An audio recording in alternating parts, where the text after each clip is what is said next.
and welcome back to another video from Blitz 1944, and today we're going to be looking at a pair of Mosin Nagant rifle pouches. Yeah, so these are the surplus ones, yeah. These were made obviously post-war, when the Russians were storing, or so the Soviets really, the Soviets were storing all their weapons in mines in Ukraine, yeah. So it's all the Mosin Nagant rifles and PPSH-41s and etc, etc, etc.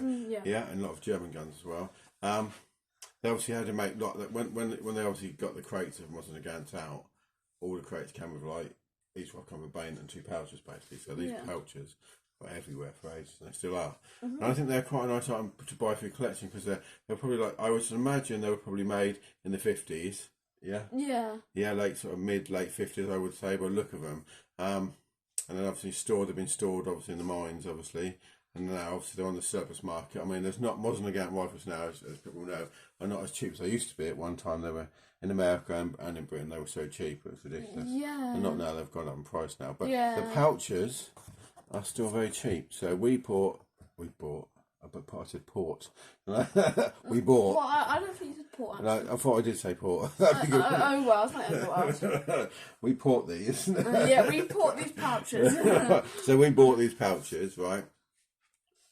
Only recently, and you can get them off D&B Military, which is one of the sites in the UK. Yeah, for £5 for the pair. I think that's good. I mean, they're a piece of history, aren't they? Yeah, piece of Cold War history. Yeah, £5. It's in my opinion, a good price. Yeah, a nice pouch actually. I like how they're like this. They look like the World War II ones. It's just obviously they're just slightly different material they used. Basically, I'm sure the World War II ones were just all leather. I don't know. I've never had any World War II Russian ones, but yeah, I mean they look the same, but you can just tell they're just like they're that. I don't know what you call this. Some sort of like canvas, isn't it? Yeah. Some sort of. I mean, you've got leather, obviously, but it is, isn't it? It's like, what would you call that, do you reckon? Like, canvas, probably. Yeah, it's like, you can see inside it's a canvas, isn't it? Yeah, but almost like a rubberised canvas, isn't it? Yeah. Yeah, it's like a rubberised canvas. It's like, for some reason, it reminds me of like how it's like the texture of like a German gas mask sometimes. No, this is just too sort of nice. No, it's not like that. It's slightly different. It is. But anyway, they're very interesting. So they have markings inside, which I can't tell you what it says because it's sort of unreadable. Now you can see they've got an original Mosin Nagant clip. So I would say with these, unlike the German ones, I reckon you can get 3 clips in each pouch. Yeah, 3 clips in each pouch. So 15 rounds in each pouch, basically. Yeah, and then those pouches put together 60 rounds. So you'll have 60 rounds on you, yeah. Yeah, and that's still quite. We've got a nice clip here of Mosin Nagant rounds there, yeah. Really nice nice. triple clip.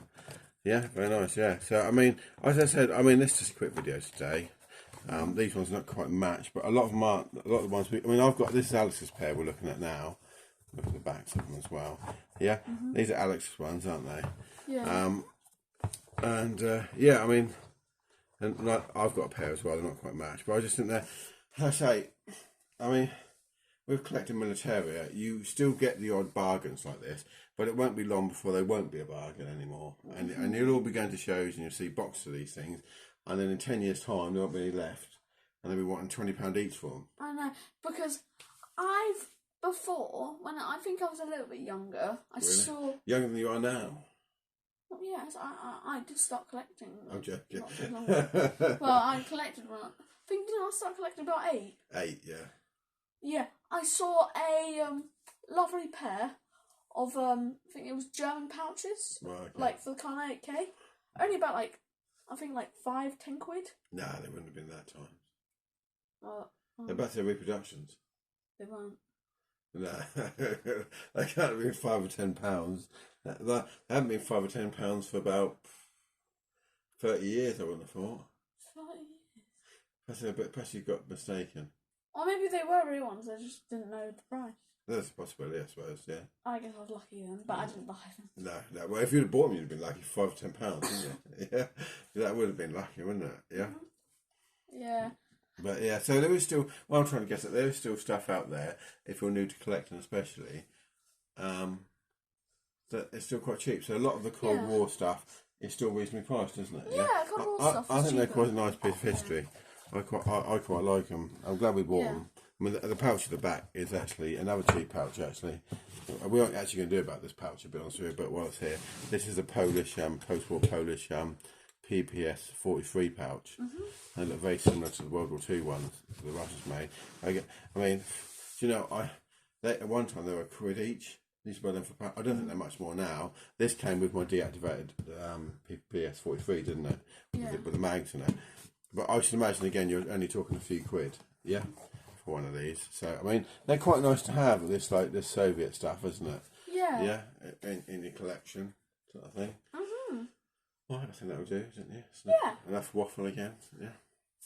Right, do your bit, Alex. Right. So before I go, please remember to subscribe because that'll really help us out. And like as well because that'll help. Okay, thank you very much. Bye. Bye.